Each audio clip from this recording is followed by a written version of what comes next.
Hey guys, I'm John Setzler. Welcome back to the Kamado Joe cooking channel. This afternoon we're going to fire up the classic and we're going to use the I command and we're going to put together a really nice Chicago style deep dish pizza. So let's get started. First thing I want to do here is get our pizza sauce started.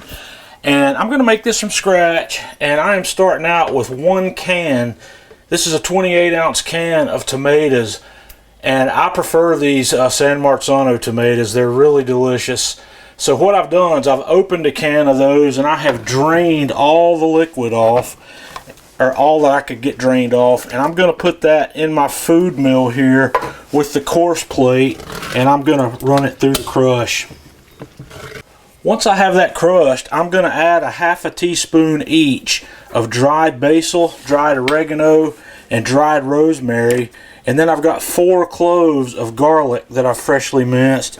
And I'm going to add about a tablespoon, maybe a half a tablespoon or so of sugar to that. And I'm going to mix that up completely. And I'm just going to put this in the refrigerator until I'm ready to use it, because I like to give this some time for these flavors to marinate.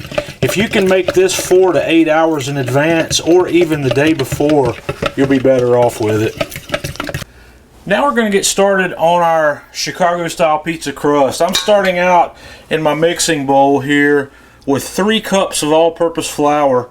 I'm going to have about 2.5 tablespoons of yellow cornmeal, about 2 teaspoons of active dry yeast, and about a tablespoon or so of sugar. And I'm just going to take my whisk and kind of combine those dry ingredients a little bit before we add the wet ingredients. Now that I have the dry ingredients combined, we're going to add 3/4 cup of lukewarm water plus an additional 1.5 tablespoons. We're going to add 3 tablespoons of melted butter. I've got some olive oil and a little bit of canola oil also, and we're going to bring that up and we're going to knead this slowly till it comes together. And once that's come together in kind of a shaggy mass like that, I'm going to continue to knead it at a medium speed for about 7 or 8 minutes.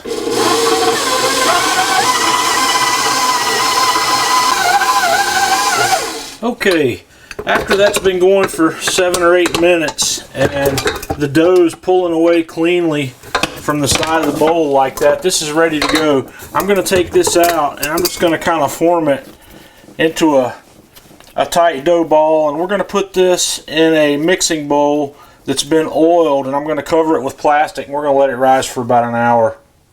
While our dough's rising, I'm going to go ahead and get the grill fired up. We're going to cook today at 425 degrees. I'm going to use the I command to control the grill, and in order to bring it up to 425, I'm going to light 2 fire starters, and then I'm going to position a little bit of charcoal over the top of those starters, and I'm going to put my heat deflectors in here on the accessory rack, and then both halves of my grill grate in place. And I'm going to put my probe holder here for the pit temperature, and I'll insert that, I'll close the lid, and then we'll use the I command to fire the grill up to 425. In order to fire up to 425 for a warmer temperature, I'm going to close the top vent here about halfway. So the next thing I'm going to do is use the Cook Now feature on the I command app. I'm going to skip the meat. We're not going to tell it we're going to cook any meat, and we're just going to set the pit temperature for 425 and tell it to start, and our fan starts running immediately, and we'll just let the grill come up to temperature now.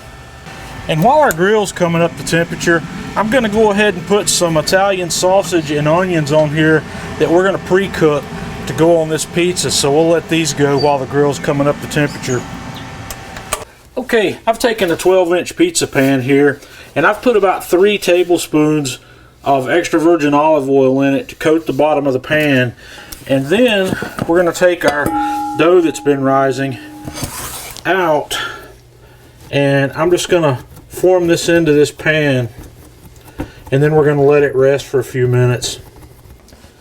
And once I get that shaped and get that worked up onto the sides of the pan, I'm going to take this out to the grill and we're going to par cook it for about 10 minutes or so to firm that up a little bit, and then I'll bring it back in here and we'll put it together. Okay, I've par baked that for about 10 minutes, and now I'm going to let it rest for about 10 minutes before we come back to build this deep dish pizza.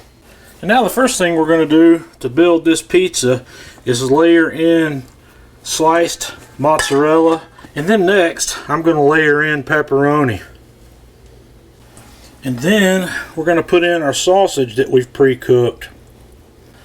And then those onions that we had cooking with the sausage are going to go in next. And then I'm going to take that sauce that we had resting. I've got about a cup of freshly grated Parmesan cheese that I'm going to stir into that. And then we're going to spread this all over the top of this pizza. And then I'm just going to kind of spread that out nice and evenly. And this bad boy is ready for the grill. Okay, our Kamado Joe Classic still cruising along right here at 425 with the I command. So we're going to drop this bad boy on here and we're going to cook for about 25 minutes or so and then come back and have a look. Okay guys, we've actually been going about 45 minutes or so here. This thing's ready, so I don't know if you've ever seen these things or not that come with the Kamado Joe. They call these it's a great lifting tool, but in reality, it's a pizza pan lifting tool. Okay guys, I've taken this out of the pan and cut it apart, and I am dying to have a taste of this, so let's do it. Alright guys, I took that out of the pan and let it cool for about 10 minutes or so, so let's have a taste of this.